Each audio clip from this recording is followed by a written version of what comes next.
to all. We are welcoming to the next session of Revealing the Hidden. And today we are going to discuss regarding depression. Last week we had discussed regarding loneliness and rejection, which is the triggering factors of depression. And one of our first episodes is suicide, which is the end result of depression. So, depression being a bigger cause, being an iceberg, we feel this is a good topic to discuss among all the people in this world. And today we have wonderful Endigari to discuss the same.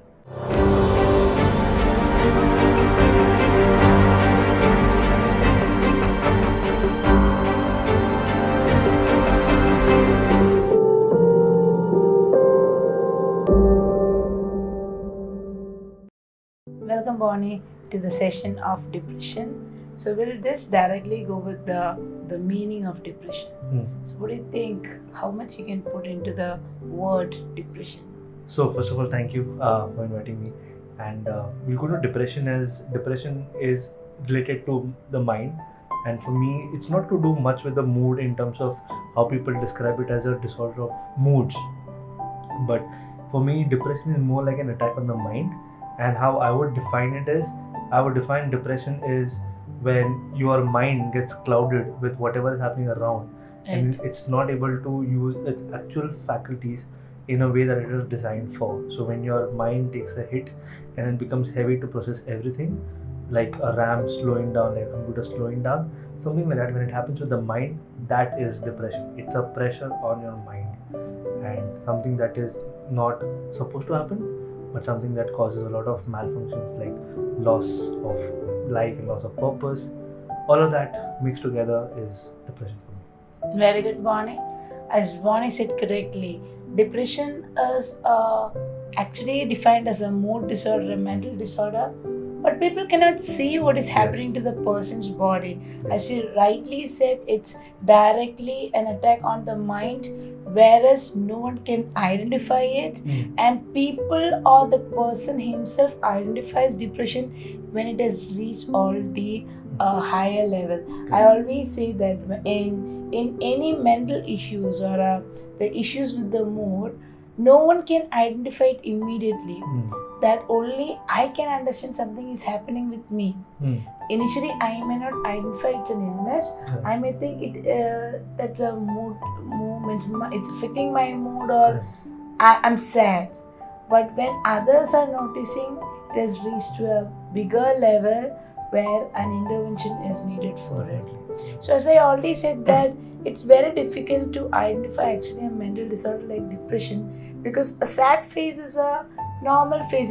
Even a baby can cry, a child can cry. Definitely. So same way, crying may not be taken as a sign of depression.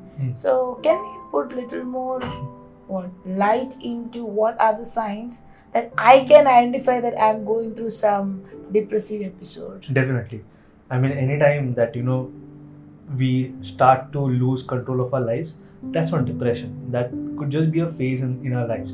But when certain symptoms come together and when certain signs are there for depression, one of the biggest signs is you have a loss of interest in everything. Right. Okay, and that is also to do with heavily with a break in relationship, break in a significant relationship, break in a relationship with somebody passing away, or you are changing locations or something like that.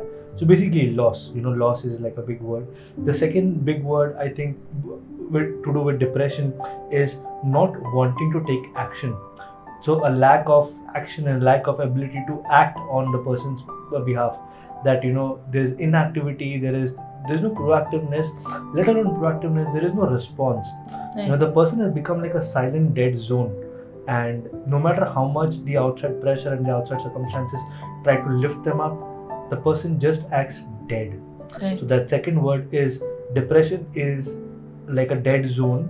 And the third thing that I would call depression, which is like a big key, is the person shows signs of mind heaviness. In the sense, whatever you tell the person, the person is listening, the person is understanding, the person is accepting and hearing, but the person is not responding. Not because the person doesn't want to respond or the person is deliberately not wanting to react to what you're saying, but the person is not able to accept. The person is not able to react in the sense that his mind is not able to receive those signs. The first of the words that I would say is loss. The second is dead zone, and the third big is heaviness, wherein we'll be covering about how we'll be able to come out of depression. But this third point is where it's not just physical, it's not just emotional, it's also somewhere spiritual. So the way how I would want to define it is where I would want to kind of declare that sometimes the depression, the state of being depressed may not always be incurred due to the physical circumstances. It could also be a spiritual attack on the mind. And as you always believe, we are a spirit, a body, we are a soul. We need to also understand that there are spiritual attacks that we are always exposed to. So I would also like to term that as a heaviness attack on the mind, which will be the third part of how I would look at and classify depression. Yes, Bonnie, if you see depression, the three classic signs of depression is worthlessness, helplessness, and hopelessness. So what happened? The child feel that I'm not good for anything. So when the child is feeling that not good for anything, that person will withdraw to himself. So that is another thing, because a person who is very active immediately going to the behavior of not communicating with another person. We need to be very careful that something has happened to that person. The other thing we can see is that the normal basic needs of the person will be affected. The eating pattern. Some people start eating too much because they are finding it as a stress relieving activity, and some feel that they should not eat. So both anything going other than the normal path can be considered as abnormal. Then we can see that these children feel anxious about their future. And I had done this thing in past, so I had undergone a sexual abuse, or someone has abused me, or I'm a failure, I was undergoing a lot of failure. So the child is anxious how I'm going to face my future. So this kind of change in the behavior you are able to understand. Actually, when I look at the eyes of a person, I am able to understand, because the eye contact will be really affected when you are looking at the depressed person, because that person doesn't want to have an eye contact with you. From there, actually, we are able to pick up that the person is undergoing depression.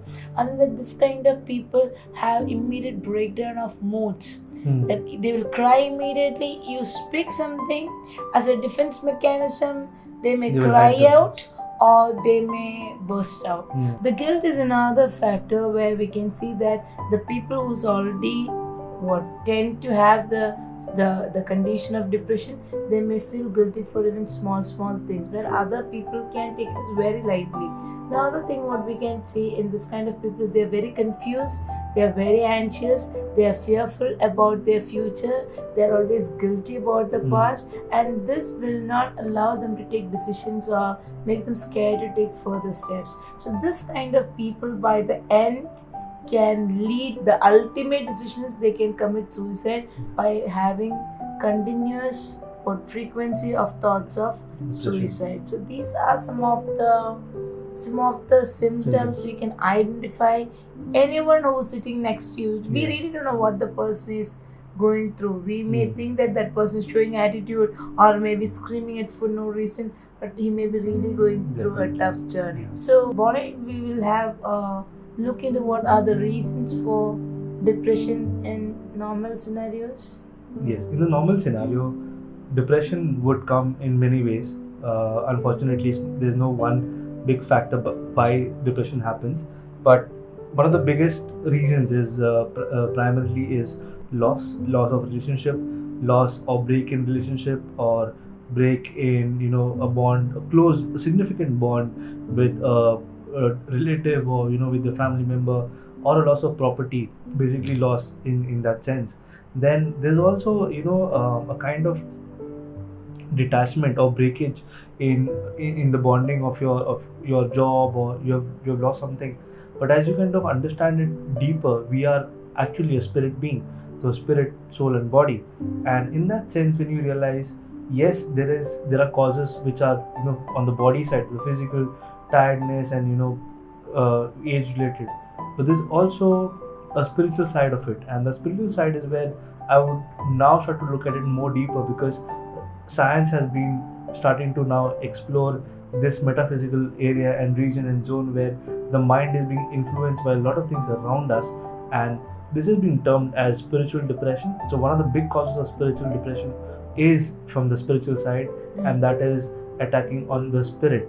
And it is not something that is seen, obviously, so we can't quantify it, but yes, we can actually see the effects of it. Then one of the biggest causes is, people say lack of peace and lack of sanctity, serenity, lack of understanding, and a simple base mind. Those are the symptoms. But I think that when you look at the causes of spiritual depression, the causes would be alienating yourself from the community, going aloof, always alone, always want to spend time on your own, even when you know that you should not be, and in your own loophole, in your own cocoon, where you start stagnating yourself, where you start losing the purpose in your life, and that all plays in a very spiritually attacked mindset. And as we already established, that depression is an attack on the mind. Yes, Bonnie, you rightly said. If you check any mental disorder, there is a high chance of hereditary on that. That means if you talk spiritual, it's a family bondage or curse. If you speak science, we speak that condition as a hereditary disease. So that can be one thing. Second thing, the place where the child is growing up, if there is a negative environment, there is a high chance of attacking on the mind, Definitely. as you said. So this is another factor I can point out that a cause of depression. The third thing what we can understand is marital conflicts. So initially all will start, you said, the relationships. So in marriage, as initial honeymoon period is done, when the responsibility started coming on you and you feel that you're not reaching anywhere, now the high chance we can see in couples ending up in depression. The next place where we can see depression is in the women mainly. If you see the incidence or prevalence, the women is more affected with depression, and this kind of depression can be seen mainly with when they start with menarche, and immediately after delivery they can go for postpartum blues. And when a woman goes for menopause, also because of the hormonal changes, you can expect a depressive episode, or the person can be completely go into this blues where they need an extra help to come out of it. So I think, Bonnie, we had discussed the introductory part, what is depression, how we can identify the person around or the people around us, how they are affected with depression, and what are the different causes of depression. With this, we are winding up the session. We are coming with the next session where how we can treat in a biological way or in a physical realm and in spiritual realm this particular disease called depression. So till then, stay safe and stay happy. Thank you.